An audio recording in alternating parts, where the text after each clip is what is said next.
بسم اللہ الرحمن الرحیم۔ السلام علیکم۔ میں اپنی زندگی میں بہت سی عورتوں سے مل چکا تھا۔ سچ پوچھے تو مجھے اب لڑکیوں میں کوئی دلچسپی نہیں تھی۔ میں صرف انہیں اپنی تفریح کا ایک سامان سمجھتا تھا، مگر جب اماں کو میری ان حرکتوں کا علم ہوا تو وہ میرے سر ہو گئیں۔ بولیں، بیٹے عادل، میں تیری شادی کر کے رہوں گی۔ میں نے کہا، ماں میں ابھی اس جھنجھٹ میں نہیں پڑنا چاہتا۔ آپ تو جانتے ہیں اپنا کاروبار سیٹ کر کے اپنی پسند کی شادی کروں گا۔ مگر اماں کہنے لگیں کہ اگر تو نے شادی نہ کی تو میرا مرا ہوا چہرہ دیکھے گا۔ اماں کی ایسی باتوں میں آ کر مجھے شادی کے لیے ہاں کہنا ہی پڑی، مگر میں نے اماں سے صاف کہہ دیا کہ میں ایسی لڑکی کو ہرگز اپنی زندگی میں شامل نہیں کروں گا جسے اٹھنے بیٹھنے کی اور فیشن کی تمیز نہ ہو۔ لڑکی کسی ماڈل سے کم نہیں ہونی چاہیے، ورنہ میں عین وقت پر انکار کر دوں گا، پھر مجھ سے گلہ مت کیجیے گا۔ اماں بیچاری میری بات سن کر ہونک رہ گئیں، لیکن میری بات مانے بنا چارہ بھی نہیں تھا۔ میں کوئی عام خاص لڑکی پسند کرتا یہ ممکن نہیں تھا، اور میں جانتا تھا کہ اماں کو میرے سٹینڈرڈ کی لڑکی آس پاس تو کہیں نہیں ملے گی۔ کم از کم اس سب کھیل میں بھی 1 سال اور لگ جائے گا اور میں اپنی آزادی خوب کھل کر انجوائے کروں گا۔ مگر میری بات غلط ثابت ہوئی۔ ایک دن اماں نے مجھے اطلاع دی کہ شام کو تمہیں دیکھنے کے لیے لڑکی والے آ رہے ہیں۔ لڑکی انتہائی خوبصورت ہے، تم دیکھو گے تو دیکھتے رہ جاؤ گے۔ اماں کی بات سن کر مجھے بڑا عجیب سا لگا کہ لڑکی والے مجھے دیکھنے آ رہے ہیں۔ اس کا مطلب تھا کہ واقعی کوئی ماڈرن فیملی ہے۔ اماں بھی میرے حساب سے رشتہ دیکھ لائی تھیں۔ شام کے تقریباً 6 بجے یہ لوگ مدعو تھے۔ میں جب اس لڑکی کی فیملی سے ملا، مجھے اندازہ ہو گیا کہ یہ کوئی گرے پڑے لوگ نہیں، بلکہ ان کا خاندان کافی طاقتور ہے۔ یہ بات ایک طرح سے میرے لیے فائدہ مند بھی تھی اور دوسری طرف نقصان دہ بھی۔ فائدہ یہ کہ میرا سسرال مضبوط تھا، اور نقصان یہ کہ بیگم صاحبہ بھی اسی حساب سے طاقتور تھیں، یعنی کہ میری زیادہ چلنے والی نہ تھی۔ امی نے بتایا کہ یہ لوگ ایک پر اثر خاندان سے تعلق رکھتے ہیں اور شہر میں ان کا بڑا نام ہے۔ میں تو ان باتوں سے کچھ خاص متاثر نہیں ہوا، لیکن جب میں نے اس قاتل حسینہ کو دیکھا تو مانو میرا دل دھڑکنا بھول گیا۔ آج تک جتنی لڑکیاں دیکھی تھیں ان سب پر بھاری، ان سب سے الگ اور منفرد سہیلا تھی۔ سہیلا کے گلابی ہونٹ اس قدر خوبصورت تھے کہ کسی اور چیز پر نظر ہی نہ ٹھہرتی۔ میں تو اس کا سراپا آنکھوں میں لیے سارا دن اور ساری رات اسے ہی سوچتا رہا۔ زندگی مانو کلیوں کی مانند چٹکنے لگی۔ ابھی اس سے ملے مجھے ایک دن بھی نہ گزرا تھا کہ اس سے ملنے کا دل دوبارہ چاہنے لگا۔ میں نے اماں سے کہہ دیا کہ آپ لڑکی والوں کو ہاں رکھ دیں، کیونکہ اب مجھ سے صبر نہ ہو رہا تھا۔ سہیلا کے بغیر ایک ایک لمحہ کاٹنا مشکل ہو رہا تھا۔ اماں میری بےتابی دیکھ کر بڑی خوش تھیں کہ مجھے ان کی پسند کی ہوئی لڑکی پسند آ گئی۔ مقررہ دن پر سہیلا کسی چاند کی طرح میرے آنگن میں اتری تو میرے سارے گھر میں اجالا پھیل گیا۔ میں نے شادی کی رات اسے دیکھا تو دیکھتا ہی رہ گیا، مگر یہ کیا، سہیلا کی آنکھیں پیار اور محبت کے جذبات سے خالی تھیں۔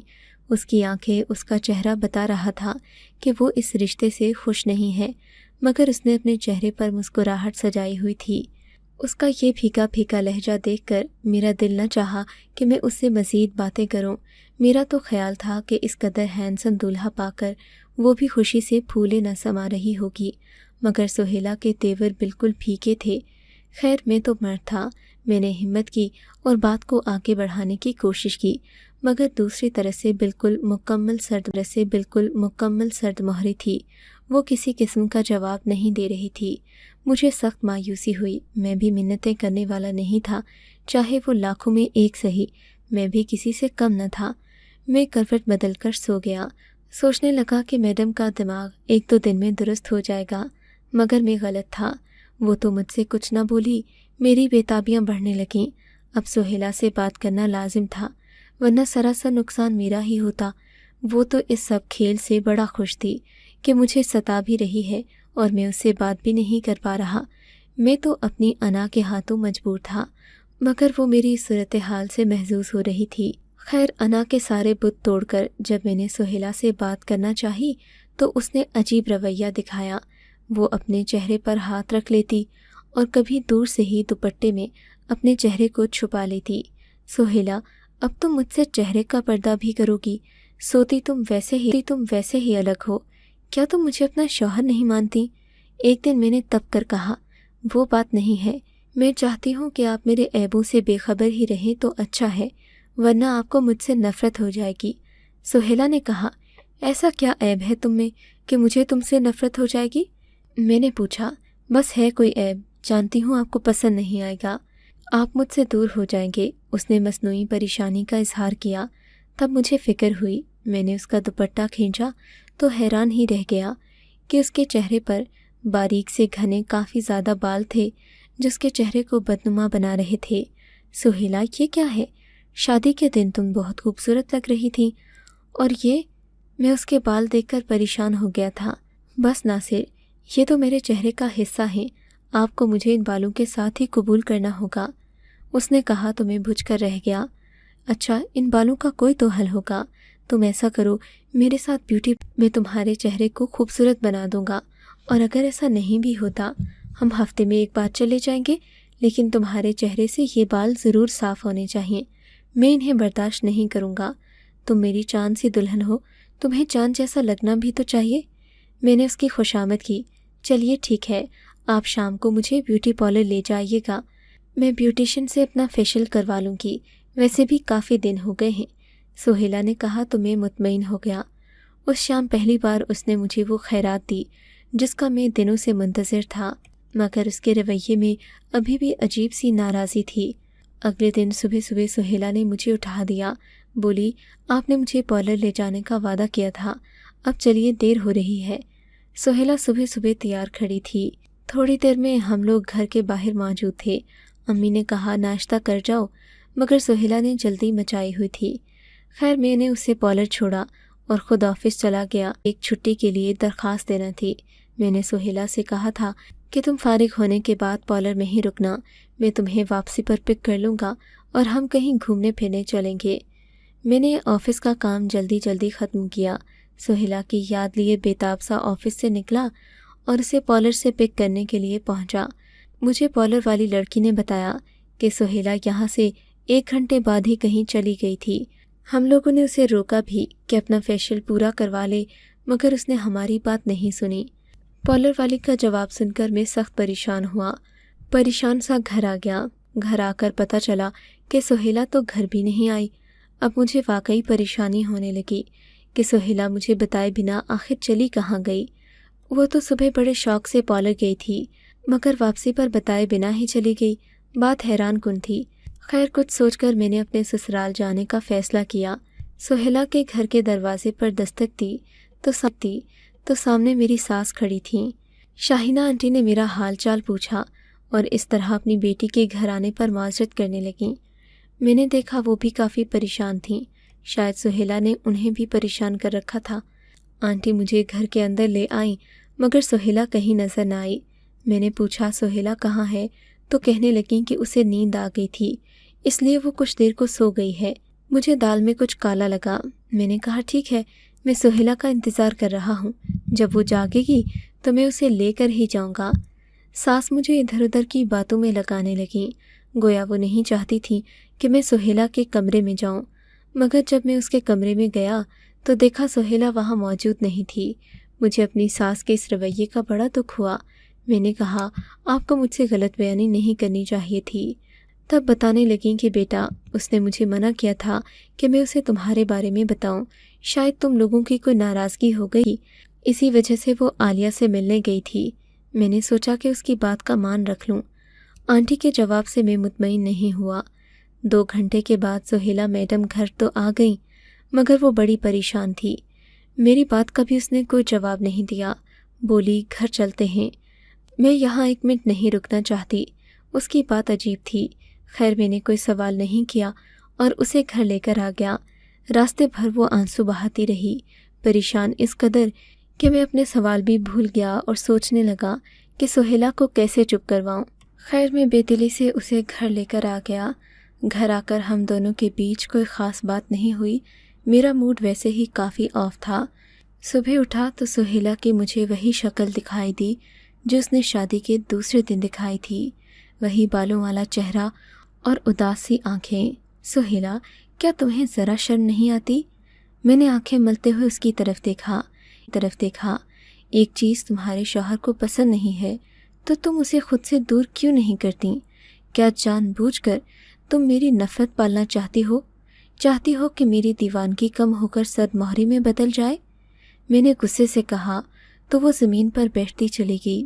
اس کی آنکھوں میں آنسو رواں تھے۔ میں اب اس کے رونے دھونے سے تنگ آ چکا تھا۔ اٹھ کر فریش ہونے چلا گیا اور ناشتہ کیے بنا ہی آفس پہنچ گیا۔ مجھے سہیلا پر سخت غصہ تھا۔ دل میں سوچ لیا کہ اب اسے طلاق دے دوں گا۔ زندگی اتنی بھی مشکل نہ تھی جتنی اس عورت نے میری بنا دی تھی۔ بھلا مجھے ضرورت کیا تھی جو میں اس کے پیچھے پاگل ہوتا پھروں؟ میں نے سوچ لیا امی سے کہہ دوں گا کہ سہیلا کو میکے بھجوا دیں۔ جب تک اس کا دماغ درست نہیں ہو جاتا میں انتظار کر لوں گا، اور اگر یہ اپنی عادات نہیں بدلتی تو مجھے اسے چھوڑنے کا بھی کوئی ڈر نہیں۔ امی نے جب یہ بات سنی تو کانوں کو ہاتھ لگانے لگیں۔ بیٹا، تمہیں کیا ہماری شادی کو جمعہ 8 دن بھی نہیں ہوئے اور تم علیحدگی کی باتیں کر رہے ہو؟ ہمارے خاندان میں ایسی باتیں نہیں ہوتیں۔ امی کی بات تو صحیح تھی، مگر میں بھی مجبور تھا۔ سہیلا کی عادات سے تنگ آ گیا تھا۔ سوچا کہ اب براہ راست خود اس سے بات کر لوں۔ اگر وہ مانتی ہے تو ٹھیک، ورنہ میں اپنی سی کر کے رہوں گا۔ مگر شام کو آیا تو سہیلا کا چہرہ صاف ستھرا تھا۔ یہ دیکھ کر میرا دل خوشی سے بھر گیا، گویا سہیلا مجھے کھونے سے ڈرتی تھی۔ میں نے اگرچہ سہیلا سے والہانہ پن کا اظہار نہ کیا، مگر میرے دل کو خوشی ضرور ہوئی تھی۔ ابھی میں اس کی طرف دیکھ ہی رہا تھا کہ اس کا فون بجنے لگا۔ سہیلا نے فون کی گھنٹی سنی تو اس کا رنگ پیلا پڑ گیا۔ ہلدی کی مانند زرد ہوتے رنگ کے ساتھ اس نے مجھے دیکھا اور پھر فون کو۔ میں سمجھ گیا کہ کوئی ایسا ویسا معاملہ ضرور ہے جو سہیلا مجھ سے چھپا رہی ہے۔ تب اس نے میری طرف ملتجی نگاہوں سے دیکھا۔ سہیلا، کس کا فون ہے؟ میں نے اس کے فون کی طرف دیکھا تو کوئی ان نون نمبر تھا۔ اس کی اجازت کے بنا ہی میں نے فون پک کر لیا۔ دوسری طرف کوئی انجان آدمی بول رہا تھا، میں نے تمہیں کہا تھا نا، میری بات مان لو تو اچھا ہوگا، لیکن تمہیں لگتا ہے کہ میں بچہ ہوں، اب دیکھ لینا کہ میں کرتا کیا ہوں۔ یہ کہہ کر اس آدمی نے فون بند کر دیا اور میں حیرت سے سہیلا کو دیکھنے لگا۔ سہیلا، یہ کیا تماشا ہے؟ یہ تم کیا کھیل کھیل رہی ہو؟ مجھ سے کیا چھپا رہی ہو تم؟ میں نے اس کے کاندھے جھنجھوڑتے ہوئے کہا، میں آپ سے کیا چھپا سکتی ہوں؟ سہیلا پھر رونے لگی۔ خدا کا واسطہ ہے سہیلا، اب رونے دھونے کی کوشش مت کرو، تمہارے ان مگرمچھ کے آنسوں سے میں نہیں پگھلنے والا۔ سچ سچ بتاؤ بات کیا ہے، ورنہ میں تمہیں ابھی اور اسی وقت طلاق دے دوں گا۔ یہ برداشت نہیں کروں گا کہ تم کسی غیر مرد سے میرے جانے کے بعد باتیں کرو، میں چپ رہوں۔ میرا غصہ دیکھ کر سہیلا رونے لگی۔ جب اسے لگا کہ میں اس کے رونے دھونے سے چپ ہو کر نہیں بیٹھنے لگا تو اس نے مجھے پوری بات بتائی۔ عاذر، مجھے معاف کر دیں، میں نے آپ سے بات چھپائی، مگر میرا رب جانتا ہے کہ میں کس قدر بے قصور ہوں۔ میں نے ہر ممکن کوشش کی کہ میں یہ آپ کو بتا دوں، مگر ہر بار وہ مجھے ایسی بات کہتا کہ میں آپ کے سامنے زبان کھولنے سے ڈرتی تھی۔ اب بات یہاں تک آ ہی گئی ہے کہ آپ نے اپنی زبان سے طلاق کا لفظ نکالا ہے تو پیچھے کیا رہ جاتا ہے؟ میں آپ کو اپنی ساری کہانی بتاؤں گی، فیصلہ آپ پر ہے۔ آپ مجھے قبول کرتے ہیں یا پھر اپنی زندگی سے نکال دیتے ہیں، لیکن وعدہ کریں اس کے بعد آپ مجھ پر شک نہیں کریں گے۔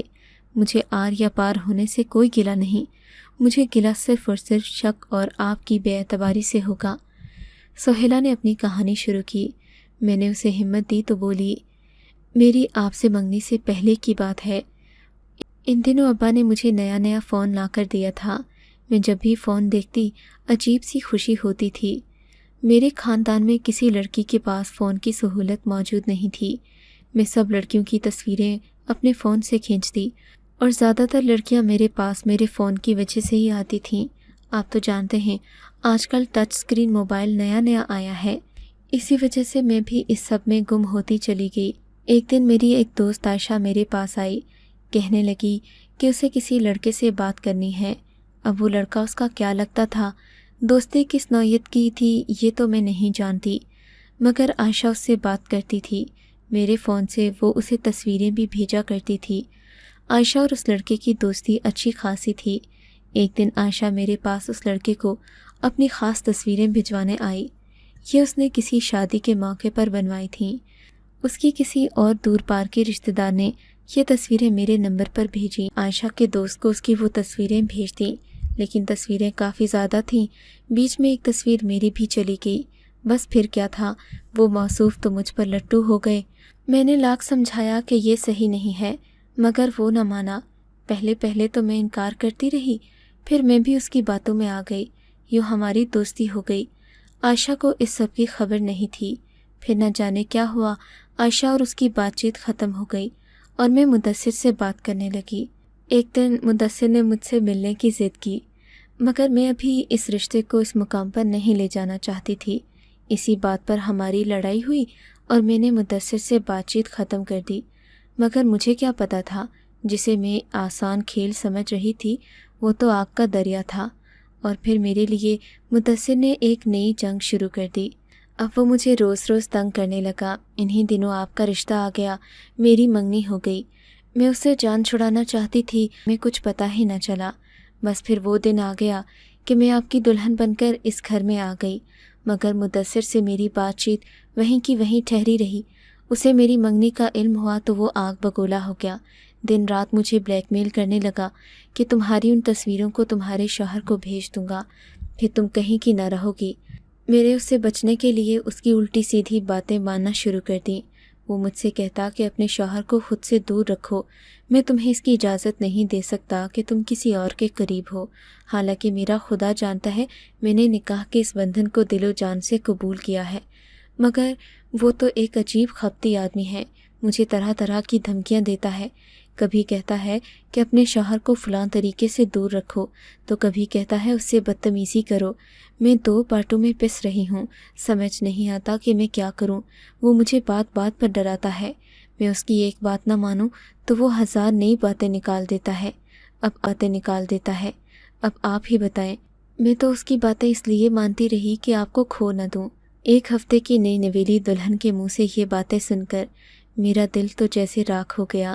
اس کے بعد ہم دونوں کے بیچ کوئی بات نہیں ہوئی، ہمارے راستے الگ ہو گئے۔ میں نے اپنا فیصلہ اسے سنا دیا۔ اسے کھونے کا مجھے افسوس تو ہے، لیکن عورت ایک بار میلی ہو جائے تو اس سے محبت ہونا ایک ناممکن سی بات لگتی ہے۔ آپ میری جگہ ہوتے تو کیا کرتے؟ مجھے اپنی رائے سے ضرور آگاہ کیجیے گا۔ آپ کو اگر یہ کہانی اچھی لگی ہے تو اس ویڈیو کو لائک کیجیے اور اس طرح کی مزید کہانیاں سننے کے لیے ہمارے چینل کو ضرور سبسکرائب کیجیے۔ کہانی سننے کا شکریہ۔ آپ سے ملاقات ہوگی اگلی ویڈیو میں، تب تک کے لیے اللہ حافظ۔